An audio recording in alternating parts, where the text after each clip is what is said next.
I think that there's so much confusion when it comes to red meat. It's demonized in one study and then glorified in another.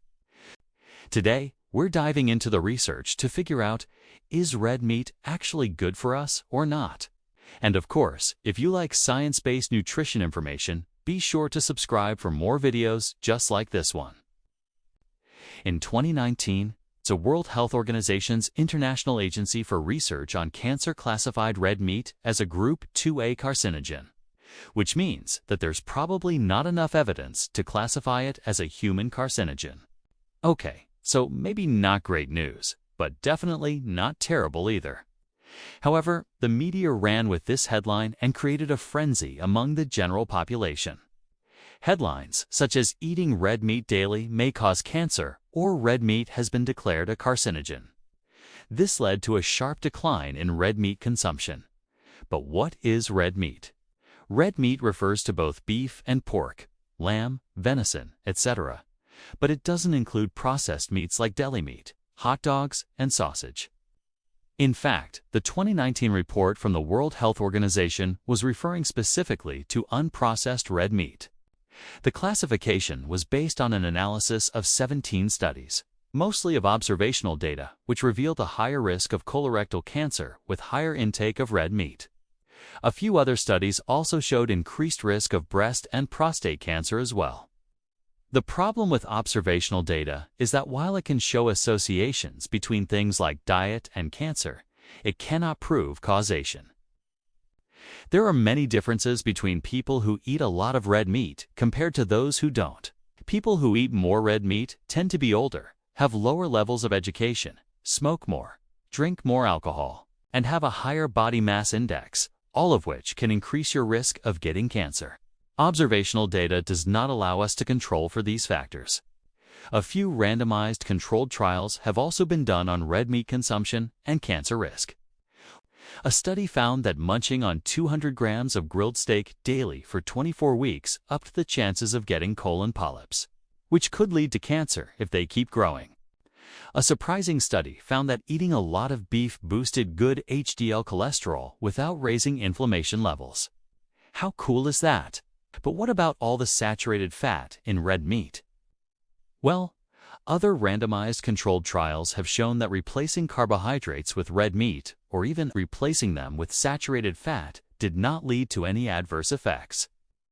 And that saturated fat from animal sources like red meat might not be as bad for our health as the saturated fat from plant sources like coconut oil. And here's where things get interesting, because it turns out that red meat is a good source of a lot of nutrients that most of people are deficient in. For example, a 3-ounce serving of lean beef provides 49% of the recommended daily intake of zinc. Most people only consume about 63% of the recommended daily intake of zinc. A 3-ounce serving of lean beef also provides 43% of the recommended daily intake of iron. Most people get around 82% of their daily iron needs. And red meat is also a very good source of protein, B vitamins, choline, selenium, phosphorus, and potassium. And unlike plant-based foods, red meat is a complete protein source containing all 9 essential amino acids. Not only is red meat highly nutritious, but a recent meta-analysis concluded that eating red meat is not associated with an increased risk of cardiovascular disease. In fact, another meta-analysis of 13 studies concluded that consuming red meat was associated with a decreased risk of mortality. And some studies suggest that eating red meat can improve athletic performance. Also, red meat is delicious, satisfying, and convenient. So is red meat good for us, or is it bad? Well, we need to take a closer look at the quality of the evidence. When looking at the evidence for red meat being bad for us, we need to first separate observational data from experimental data.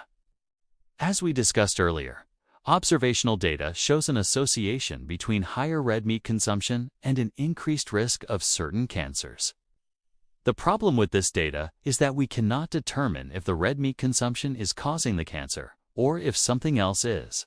Maybe people who eat more red meat also tend to exercise less and eat more processed foods, which could explain the increased risk of cancer. When we look at the experimental data, there's really not much to go on. One small trial found an increased risk of colon polyps after 24 weeks of consuming 200 grams of grilled steak daily. But this was a very small study with only 22 participants. Another trial found no adverse effects after replacing carbohydrates with red meat or saturated fat. We can't really say much about cancer risk from this study, since neither group developed cancer during the 6 weeks they were observed. But the study does suggest that replacing carbohydrates with red meat or saturated fat might not be as bad as we thought. So far, we simply do not have enough data to say whether or not red meat causes cancer. What about the claim that red meat is bad for heart health? Well, again, we need to separate the observational data from the experimental data. Observational data shows an association between higher red meat consumption and an increased risk of heart disease. However, we cannot determine causation from these studies alone. When we look at experimental data, things start to look a little better. We can look at a large trial called the butter and olive oil study. In this trial, participants were randomly assigned to eat a Mediterranean diet supplemented with either olive oil or butter. The participants consumed their assigned macronutrients for 5 years. After 5 years, researchers found no difference in major cardiovascular events between the two groups. Remember that red meat is a good source of saturated fat, so replacing olive oil with butter does not increase the risk of cardiovascular events. Then it's unlikely that red meat consumption will either. Overall, the evidence does not support the claim that red meat is bad for heart health. Now, this is not to say that red meat consumption is necessarily good for heart health either. All we're saying is that it's unlikely to be harmful. In regards to mortality, some observational studies show a higher risk of death with higher red meat consumption. However, when we look at experimental data, there's really nothing to go on. So overall, we do not have enough data to say whether or not red meat consumption is good or bad for mortality. But what about the evidence that red meat is good for us?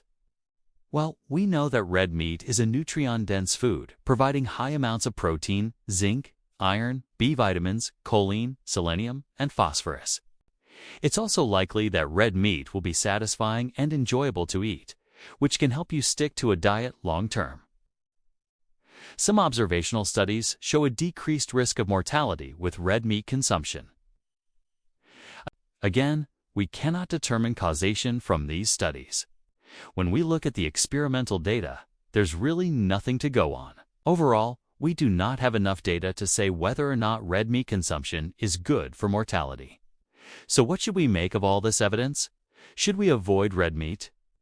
Should we eat as much as we want? Where is the middle ground? Well, we first need to consider what types of red meat we're talking about. There is a big difference between lean cuts of meat like tenderloin and sirloin and fatty cuts of meat like ribeye and brisket. Lean cuts of meat should be preferred over fatty cuts for their lower saturated fat content.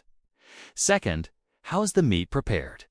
Grilling, broiling, roasting, or slow cooking meat at low temperatures are all preferable to pan frying or meat at high temperatures. This will minimize the formation of polycyclic hydrocarbons and heterocyclic amines, which have been shown to be carcinogenic in animals. Third, how much red meat are we talking about? The studies that show increased risk of cancer use around 200 grams of red meat per day. That's about 7 ounces. So it seems that if you're going to do red meat, more is not necessarily better. Overall, the evidence does not support avoiding red meat. And there's some evidence that suggests red meat consumption might not be harmful. So what should you do? Well, there are many benefits to including red meat in your diet. And when it's prepared properly, red meat can be part of a healthy diet. If you decide to eat red meat, choose lean cuts of meat, prepare them properly, and do so in moderation. If you don't eat red meat, that's fine too. There are plenty of other foods that can provide you with all the nutrients that red meat can. If you enjoyed this video, check out my videos. I've discussed the evidence for whether or not fish is good or bad for us. I think that you'll find it pretty interesting. Thank you for watching, and stay tuned for more.